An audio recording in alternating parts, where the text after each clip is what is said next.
Homeopath की शुरुआत कहाँ से होती है? ये किधर से आता है?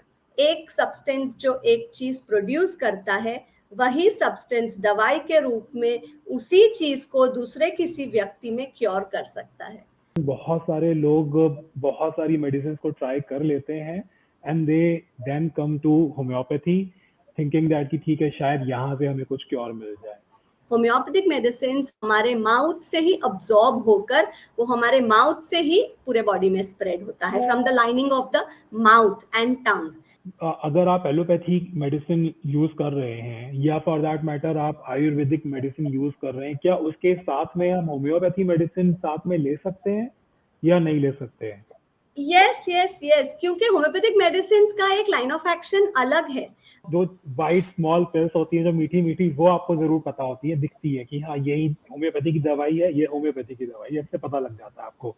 तो व्हाट आर दोस पिल्स और उसका रीजन क्या? मतलब बच्चे टारगेट थे डे वन से, इसलिए वो मीठी मीठी छोटी गोलियां रखी गई थी। Today's episode is all about homeopathy. आज के इस एपिसोड में हमने डॉक्टर सीमा से बात करी, who is the homeopath doctor. She has been practising for past 20 years। उन्होंने हमें बताया कि किस तरीके से होम्योपैथ मेडिसिन की शुरुआत हुई, होम्योपैथिक मेडिसिन किस तरीके से बनती हैं, इवन होम्योपैथी से जुड़े हुए बहुत सारे जो छोटे छोटे मिथ्स हैं उनको उन्होंने क्लियर करने में हमारी मदद करी। And there is a lot more information about homeopathy in this episode.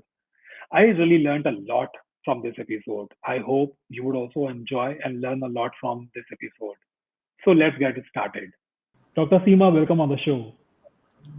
Thank you so much, Pawan. It is Pleasure. pleasure having you.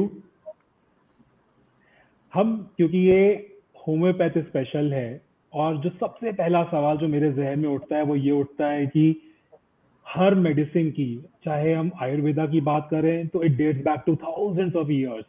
हम आज अगर एलोपैथ की बात करें तो इट्स अ मॉडर्न मेडिसिन, कुछ 100 साल पहले इसकी शुरुआत हुई और अभी भी इसके अंदर डेवलपमेंट चल रहे हैं। होम्योपैथ की शुरुआत कहाँ से होती है? ये किधर से आता है? इसके बारे में थोड़ा सा प्लीज बताइए। Right right. सो होम्योपैथी के बारे में बात करेंगे तो about 200 centuries plus, about 250 years ago, by doctor Samuel Hahnemann, जिनकी बर्थडे हर साल सेलिब्रेट की जाती है 10 अप्रैल को, वर्ल्ड होम्योपैथी डे कहकर। उनसे हुई जब वो एक जर्नल या एक बुक को ट्रांसलेट कर रहे थे एक दूसरी लैंग्वेज से जर्मन में, और तब उन्हें रियलाइज हुआ, एक लाइन उन्होंने पढ़ी एक मेडिसिन के बारे में, जिसके ऊपर से जब उन्होंने एक्सपेरिमेंट किया तो उनको रियलाइज हुआ कि ये एक बहुत ही एक ऐसी चीज है जो नेचर में अवेलेबल है, कि जो एक चीज कोई भी सिम्टम हमारे बॉडी में प्रोड्यूस कर सकती है, वही चीज दूसरे कोई इंसान में जो डिजीज्ड है उसमें वही सारे सिम्टम्स को क्योर कर सकती है। सो एक ट्रिटाइज वो ट्रांसलेट कर रहे थे जर्मन में, जो मैं बता रही हूँ, जिसमें उल्लेख था, जिसमें मेंशन था कि सिंकोना बार्क जो है वो मलेरिया के सिम्टम्स को क्योर करने में बहुत काम आता है। तो क्योंकि वो कड़वा है तो उनको लगा कि ये कड़वा सब्सटेंस है इसलिए वो मलेरिया को क्योर करता है। यह सोचकर उन्होंने खुद ने यह प्रूविंग किया। हम खुद ने सिंकोना बार्क जो मेडिसिन है वो लिया और उनको सारे सिम्टम्स डेवलप हुए जो कि मलेरिया के हैं, और हम जानते हैं मलेरिया में क्या होता है, ठंडी और बुखार आता है, वो उसका मेन सिम्टम है, ऐसे कांपना, ठंडी के साथ बुखार आना मलेरिया का सिम्टम। तो उस तरह से एक के बाद एक ड्रग्स की प्रूविंग होती गई। तो ये जो प्रूविंग है वो ह्यूमन बींग्स में हुई है ज्यादातर। तो ये प्रूविंग्स होकर पता चला कि जो सब्सटेंस नेचर में अवेलेबल है, कोई प्लांट है, कोई मिनरल है, कोई दूसरा प्रोडक्ट है, प्लांट का फ्लावर है, स्टेम है, रूट है, ये सारे सिम्टम्स की कोई ना कोई खासियत है, उनमें एबिलिटी है कोई एक प्रकार की सब्सटेंस को प्रोड्यूस करना। और जब वो वही चीज प्रोड्यूस करता है उसी को हम मेडिसिन के रूप में जब दूसरे किसी इंसान को देते हैं जो कि डिजीज्ड है, तो वो यह सिम्टम को पूरा क्योर कर सकता है। And that's why the philosophy for homeopathy, जो होम्योपैथी का एक प्रिंसिपल है, वो है सिमिलिया सिमिलिबस क्योरेंटर, लाइक क्योर्स लाइक। एक सब्सटेंस जो एक चीज प्रोड्यूस करता है वही सब्सटेंस दवाई के रूप में उसी चीज को दूसरे किसी व्यक्ति में क्योर कर सकता है. So that's the most interesting thing about homeopathy. और ये सारा जो बेसिस है वो है लॉ ऑफ नेचर से. लॉ ऑफ नेचर जिसका एक जो होम्योपैथी का आधार है वो भी यही कहता है कि a weaker dynamic affection is permanently extinguished in a person by a stronger one. whilst differing in kind, it is having the same manifestation. मतलब जो कमजोर चीज है वो एक पावरफुल चीज जो कि मेडिसिन है जो उसी से बनी है, वो पावरफुल चीज से वो कमजोर चीज हमारे शरीर की बीमारी को दूर कर सकती है. और ये नेचर्स लॉ ऑफ क्योर है. और इसलिए होम्योपैथी जो है वो पूरा नेचर से अलाइन सिस्टम है. It's a system which believes the nature's law of cure, the therapeutic law of nature. I hope this gives you good understanding about how homeopathy came into existence and what it is. Indeed आपने बोला कि ये पूरा law of nature को ध्यान में रखते हुए इसकी शुरुआत हुई और आज भी इसके अंदर लॉ ऑफ नेचर का ही ध्यान में रखते हुए चीजें या दवाइयां बन रही हैं. सो जब हम लॉ ऑफ नेचर की बात कर रहे हैं, जैसे आपने बोला कि वो प्लांट से आ रहा है, स्टेम से आ रहा है, फ्लावर से आ रही है मेडिसिन, तो मोर और लेस अगर मैं देखूं तो चाहे हर्बल मेडिसिन है या आयुर्वेदा भी है, वो भी प्लांट बेस्ड ज्यादातर है. हर्बल की अगर हम बात करते हैं तो वो भी मोर और लेस नेचर की ही देन है. So what is the difference between then all these three? One of the sources of medicine plants है और प्लांट का हर एक पार्ट जो है वहां से मेडिसिन बनती है. दूसरा मैंने कहा कि हर एक चीज जो नेचर में बनती है, हर एक चीज जो हमारे आजू बाजू में है, जैसे माउंटेन्स है, मिनरल्स है, एलिमेंट्स है, पानी है, एनिमल्स है कई, उसमें से भी दवाइयां बनती है. जैसे जैसे कि इसका एग्जांपल दीजिएगा मुझे, जैसे आपने एनिमल्स बोला क्योंकि ये बहुत इंटरेस्टिंग होने वाला है. I know. देखिए मैं सिंपल तरीके से वही बताऊंगी अभी के. हनी बीज हैं. हनी बीज जब हमें स्टिंग करते हैं तो हमें क्या होता है, वो पार्ट रेड हो जाता है, हमारी वो आंखों से पानी आता है और honey bee stinging is causing burning, जलन होती है, राइट. तो जो दवाई हनी बीज से बनती है उसका मेडिकल नेम है एपिस मेलिफिका. और वो दवाई बिल्कुल यही सारे सिम्टम्स एक डिजीज पर्सन में क्योर करती है. जैसे अगर हमें सर्दी है, हमारे नाक से पानी बह रहा है, जरूरी नहीं है कि हमें जलन हो, जरूरी नहीं है हमारे आंखों से पानी हो, जरूरी नहीं है हमारा नाक रेड हो जाए. सिमिलरली हमारे स्किन में रैश आया है, वो रैश और जो हनी बी के द्वारा बाइट किया हुआ रैश वो सिमिलैरिटी है. तो ऐसे स्टेट्स में एपिस मेलिफिका बहुत अच्छे से काम करेगा क्योंकि वो रैश को दूर कर देगा. It will be able to cure, जो हमने पहले बोला law of nature, stronger force जो हनीबी की दवाई से बना हुआ दवाई है हनीबी से, वो उस स्किन रैश को पूरी तरह दूर कर देगा क्योंकि it follows the natures law of cure. और उसी तरह से वो पर्सन को एकदम ठीक कर देगा. And this medicine is Apis mellifica and it causes exactly the same symptoms that we have when we are stung with a honeybee. जब हम हनीबी से बाइट होते हैं तो कैसे आता है. दूसरा भी एग्जाम्पल मैं बता सकती हूँ, वो एक प्लांट है. अभी हमने एनिमल का सुना, आप प्लांट का देखिए कि एलियम सीपा जो है अनियन से बनी हुई दवाई. जब हम अनियन काट रहे हैं तो भी हमारे नाक में से पानी आता है, आंखों में से पानी आता है. तो एलियम सीपा वो दवाई है कि जो एलर्जिक राइनाइटिस, जो लगातार एलर्जिक छींके आती है, सर्दी होती है, उसमें बहुत ही अच्छा काम करती है क्योंकि वो अनियन का नेचर है. उस नेचर को लेकर मेडिसिन जब बनती है तो वो उसी सिम्टम्स को बहुत अच्छे से क्योर कर देती है. और ये मेडिसिन बनाना भी, आई वुड लाइक टू से, इज अ स्पेसिफिक प्रोसेस जो होम्योपैथी में यूनिक है. होम्योपैथी में यूनिक यह प्रोसेस है कि जो बेसिक प्रोडक्ट है उसका अर्क निकालते हैं. अर्क निकाल के वो होता है मदर टिंचर, जो एक कॉन्सेंट्रेटेड फॉर्म बन जाता है. उस कॉन्सेंट्रेटेड फॉर्म को आप बिल्कुल अलग तरीके से ट्रीट करोगे. उसको एक ऐसे झटकना होता है, जैसे एक स्ट्रॉन्ग वायलेंट झटकने से, उसे सकर्शंस कहते हैं, उससे उसकी मेडिसिनल क्वालिटी बढ़ती है.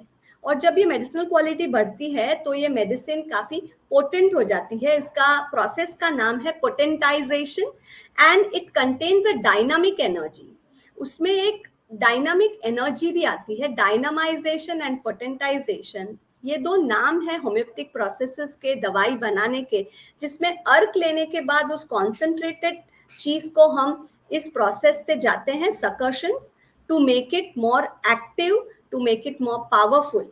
और जब ये पावरफुल हो जाता है तो उसकी वेरियस पोटेंसीज बनती है। जैसे हमें अगर हमारे मेडिसिन, कॉमन मेडिसिन के पावर होते हैं 250 पावर होता है, 500 पावर होता है, 1000 पावर होता है, उसी तरह होम्योपैथिक मेडिसिन के भी पावर्स होते हैं, जिसमें हमें वेरियस नाम होते हैं। एक्स स्केल होता है डेसिमल, सी स्केल होता है सेंटिसिमल, मिलीसिमल स्केल होता है 50।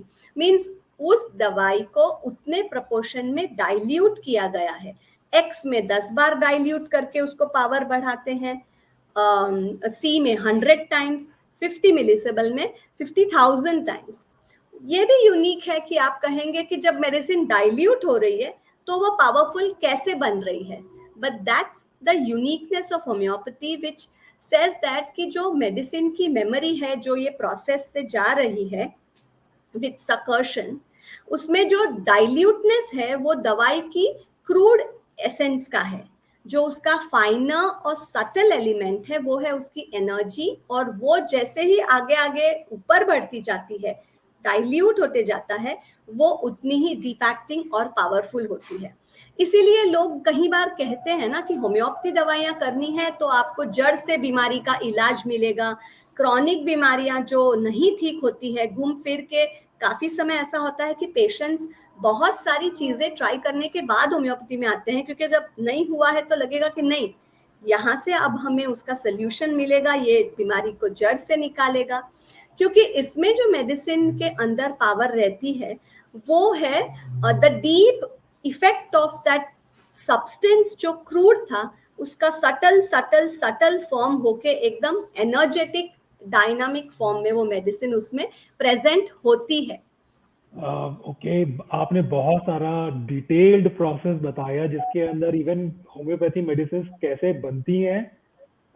मुझे एक चीज बताइए कि क्या आज भी होम्योपैथी में रिसर्च जारी है? That is one. टू, क्योंकि जिस तरीके से नई नई बीमारियां आ रही हैं उस तरीके से क्या होम्योपैथी के अंदर भी नई नई मेडिसिन आज इंट्रोड्यूस की जा रही हैं, बन रही हैं? यस, देखिए हर एक साइंस को प्रोग्रेसिव होना ही है। जब साइंस प्रोग्रेसिव होता है तो ही वो रह सकता है इन द करंट सिनेरियो। तो research is a very integral part. आपने सुना होगा Ayush fraternity. Right. Ayush is Ayurveda, yoga, यूनानी, सिद्धा एंड होम्योपैथी। ये 5 ऑल्टरनेटिव सिस्टम्स हैं हमारे कंट्री में, जो है न्यू दिल्ली में उनका हेड ऑफिस है, और ये कॉन्स्टेंटली वर्क करती है होम्योपैथी सेक्टर में कुछ ना नए डेवलपमेंट्स के लिए इन मोड्स ऑफ रिसर्च। और बहुत सारा रिसर्च हो रहा है जिसमें लेटेस्ट, अगर आप एक टाइम्स ऑफ इंडिया का आर्टिकल पढ़ेंगे मार्च 2023 का ही, तो ये बताता है कि homeopathic medicines, in fact molecular homeopathy shows it's presence and proves its efficacy, because molecular homeopathy in the small molecule जो दवाइयाँ होती है उसमें इलेक्ट्रोमैग्नेटिक वेव्स है जो आइडेंटिफाई हुई है और जो मेडिसिन में प्रेजेंट है और जो हीलिंग में बहुत बड़ा सपोर्ट देती है। दूसरा कि हमारे होम्योपैथिक मेडिसिन के रिसर्च में ये भी देखा गया है कि medicine work on your bodies CD4 immune system, T cells. तो जो फाइटर सेल्स होते हैं हमारे बॉडी के, जो लिम्फोसाइट्स हैं, वाइट ब्लड सेल्स है, उसका एक स्पेशल कैटेगरी होता है टी सेल्स, जो इम्यून सिस्टम बिल्डअप करने में काम करता है। और उसके ऊपर भी काफी रिसर्च हुई है विद आयुष फ्रेटर्निटी कि ये टी सेल्स को कैसे मल्टीप्लाई करता है। और इसलिए जब आप देखो कि हाइपर सेंसिटिविटी, एलर्जीज, जो सारी बीमारियां हैं, उसमें हम कहते हैं ना कि एलर्जी क्यों होती है, क्योंकि हम हाइपर सेंसिटिव हैं। हम हाइपर सेंसिटिव क्यों हैं? क्योंकि हमारे बॉडी की इम्यून सिस्टम है जो रूटीन हवा से, चेंज ऑफ वेदर से, कोई स्मेल से रिएक्ट नहीं करनी चाहिए, वो रिएक्ट करती है। तो होम्योपैथिक मेडिसिन में वो प्रोपेंसिटी है कि वो उस इम्यून सिस्टम को बैलेंस करेंगे, और ये सारे मोड्स ऑफ रिसर्च जो है वो बिल्कुल जारी हैं और बहुत ही अपना एक स्टैम्प या मार्क बना रहे हैं, और नई नई मेडिसिन भी इन्वेंट हो रही है. आई वुड नॉट से invent is a wrong word, discover is a better word, because like I said सारी चीजें एग्जिस्टिंग है हमारे नेचर में, अब वो प्रूविंग के द्वारा वो डिस्कवर हो रही है. That should be the right word. Right. इस सब जवाब से पहले आपने एक जवाब दिया था जिसमें आपने बोला था कि जो होम्योपैथी दवाई है वो जड़ से बीमारी को खत्म करती है. So that is the reason बहुत सारे लोग बहुत सारी मेडिसिन को ट्राई कर लेते हैं and they then come to homeopathy thinking that कि ठीक है शायद यहाँ से हमें कुछ क्योर मिल जाए. सो हमने क्योंकि हाल फिलहाल में एक कैंसर के ऊपर सीरीज करी थी और उस सीरीज के माध्यम से बहुत सारे लोगों के से कॉन्वर्सेशन करने का मुझे मौका मिला. पता लगा कि कितनी डेडली डिजीज है. सो मेरी खुद की फैमिली के अंदर भी फॉर दैट मैटर कैंसर है और I have lost couple of family members even for that matter due to this deadly disease. मैं जानना चाहूंगा कि क्या होम्योपैथी के अंदर भी इसका कोई इलाज है कैंसर जैसी डिजीज का, और अगर है तो क्या वो किस स्टेज से तक इफेक्टिव रहता है और एक सर्टेन स्टेज के बाद वो इनइफेक्टिव हो जाता है. एक्चुअली फर्स्ट एंड फॉरमोस्ट तो हम देखेंगे कि कैंसर है क्या, मतलब जब बॉडी वो मेमोरी बॉडी की है हेल्दी और अनहेल्दी की वो गुम हो जाती है, क्योंकि कैंसर में the way the cells spread and the way they spread fast, तो वो बॉडी का पूरा जो बेसिक सेंस है वो ही रॉन्ग हो जाता है. होम्योपैथिक मेडिसिन में बहुत ऐसी केसेस देखे हैं हमने या सुने हैं जिसमें काफ़ी रिवर्सल्स पॉसिबल हैं, बट ये हर एक इंडिविजुअल केस पे डिपेंड करेगा, और ये भी होम्योपैथी का एक बहुत ही यूनिक फीचर है कि इंडिविजुअलाइजेशन. जैसे सिंपल चीज आप कैंसर में भी ले लें, अगर आप 5 CA stomach cancer of stomach के केसेस देखेंगे तो उन पांचों में कोई ना कोई इंडिविजुअल फीचर्स होंगे, और वो इंडिविजुअल फीचर्स ही हैं जो होम्योपैथिक डॉक्टर को गाइड करते हैं कि कौन सी दवाई इसमें सूट करेगी. So this individualization is a very very important core of homeopathy, क्योंकि किसी भी व्यक्ति को हम ब्लैंकेट थेरेपी नहीं दे सकते हैं, बट इस इंडिविजुअलाइजेशन के बेसिस को ध्यान में रखकर जब एक डॉक्टर बहुत सारी इंक्वायरी करता है, ये भी आपने सुना होगा कि होम्योपैथी में इंक्वायरी डिटेल्ड होती है, क्योंकि हम बीमारी को हर एक एंगल से देखना चाहते हैं, हर एक व्यक्ति में उसके बिहेवियर में, माइंड में, थॉट में, उसके फिजिकल एक्शंस में, उसके रहन सहन, खान पान, नींद, सपने क्या आते हैं, वो सभी को लेकर जो हम देखते हैं, क्योंकि अगेन कैंसर सिर्फ स्टमक में नहीं है, कैंसर पूरे शरीर के ऊपर हावी हुआ है. हमारे बॉडी की बेसिक इंटेलिजेंस है वो डी अलाइन हो गई है. तो homeopathic medicine will try to align back this basic sense. अब इंडिविजुअलाइजेशन के बेस पर डॉक्टर जो एक पिक्चर बनाता है इस पेशेंट का, वो दूसरे 4 पेशेंट्स से बिल्कुल अलग होगा, और इस पेशेंट को देखकर उसके लिए डॉक्टर जो मेडिसिन प्रिस्क्राइब करेगा वो डेफिनेटली बहुत डीपर एक्टिंग होगा और वो उसको डील करने में हेल्प करेगा. But again one more thing, specially in case of cancer that we are saying, कि काफ़ी चीज़ें ऐसी होती है कि जहाँ पे हमें एक लेवल पता होता है कि कौन से लेवल तक हम क्योर ला सकते हैं और कौन से केसेस में हमें क्योर नहीं लाना है.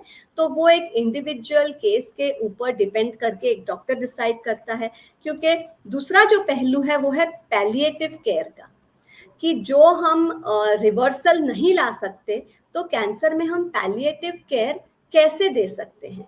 वो भी एक अलग प्रोसेस है होम्योपैथिक डॉक्टर के पास, जो वो मेडिसिन को किस हिसाब से देखेगा, वो पूरे पेशेंट को किस हिसाब से देखेगा कि वो डीपर एक्टिंग फोर्स जो है उसे नहीं यूज कर दूसरा एक फोर्स मतलब दवाई यूज करेगा कि जो पैलिएटिव केयर लाए, ताकि जो पर्सन है उसे बहुत ज्यादा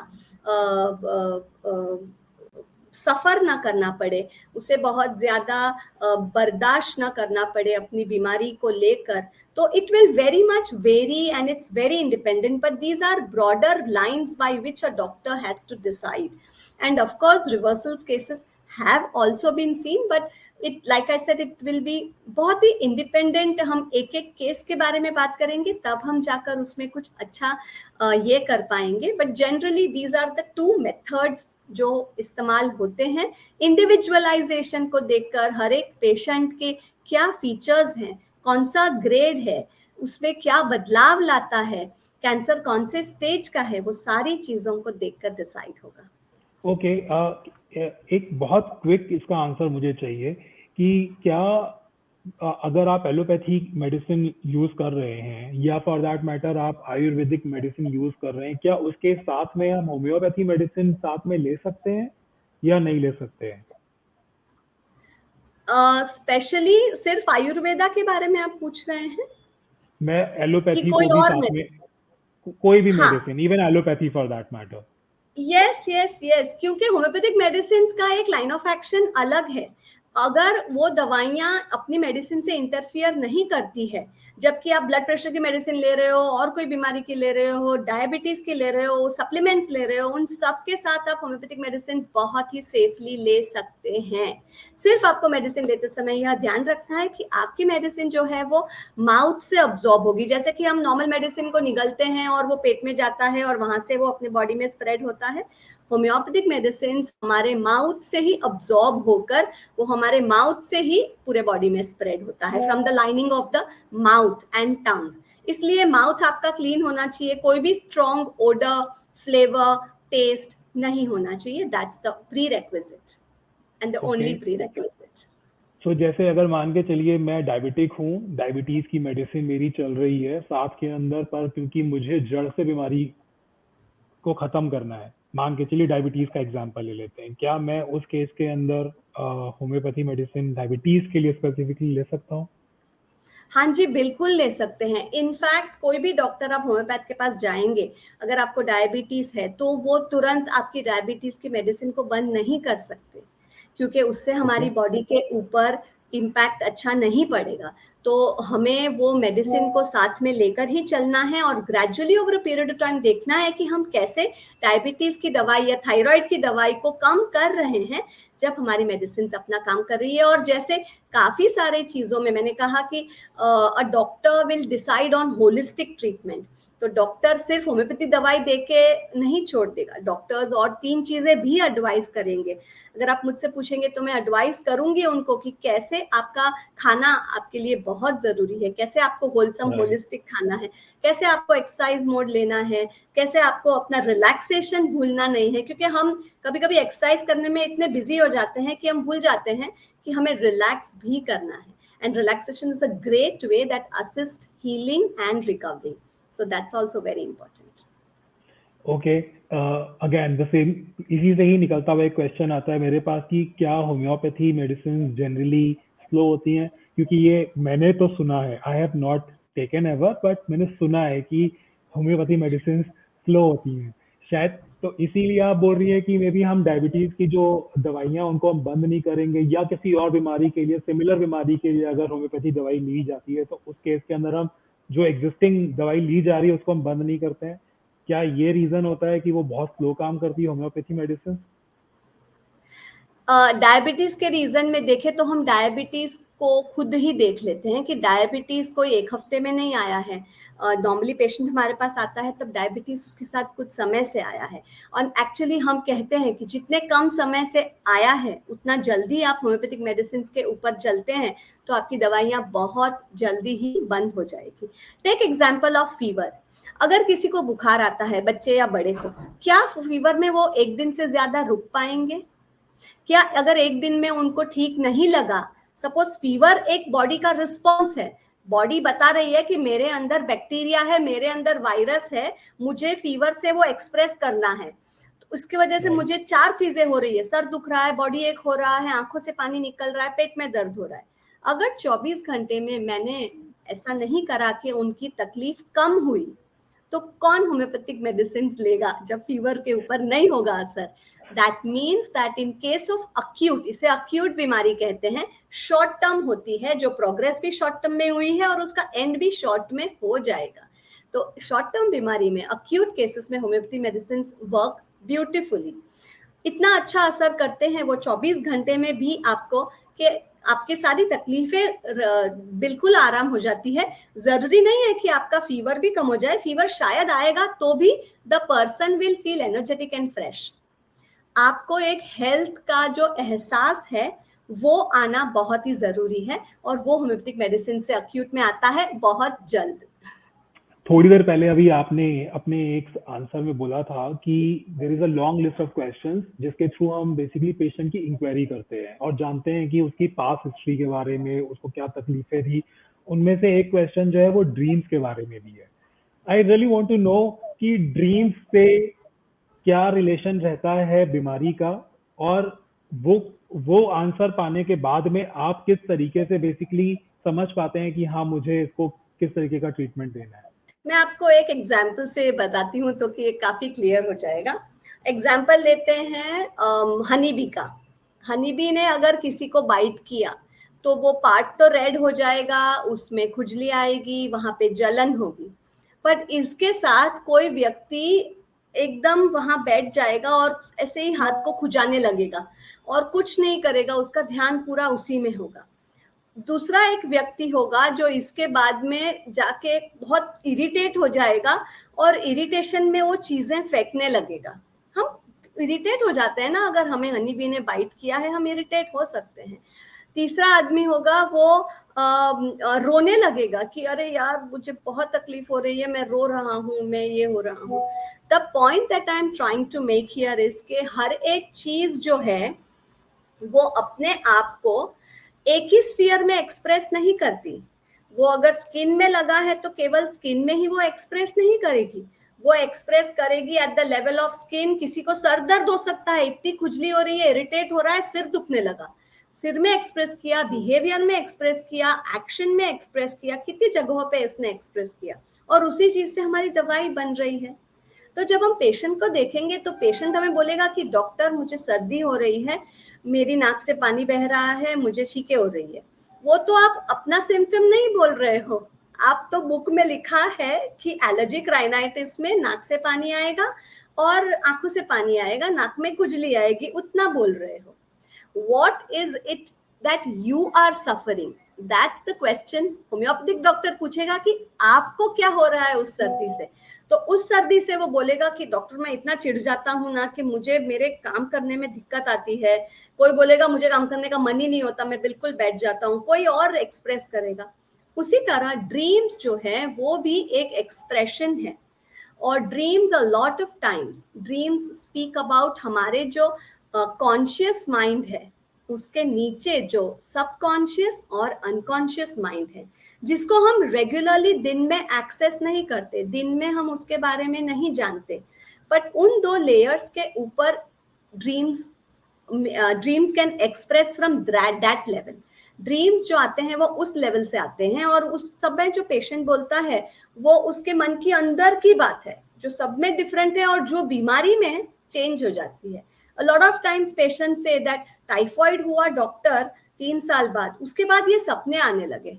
अब पेशेंट के लिए ये इम्पोर्टेंट नहीं है, वो तो हमने इंक्वायरी करी इसलिए हमें पता चला कि dreams of snakes after typhoid illness, ये हमें पता चला, और हमारे लिए ये बन जाता है एक PQRS symptom, means peculiar, queer, rare and strange. क्योंकि सारे पेशेंट्स को टाइफाइड के बाद ऐसा नहीं होगा, वो उसी व्यक्ति में हुआ।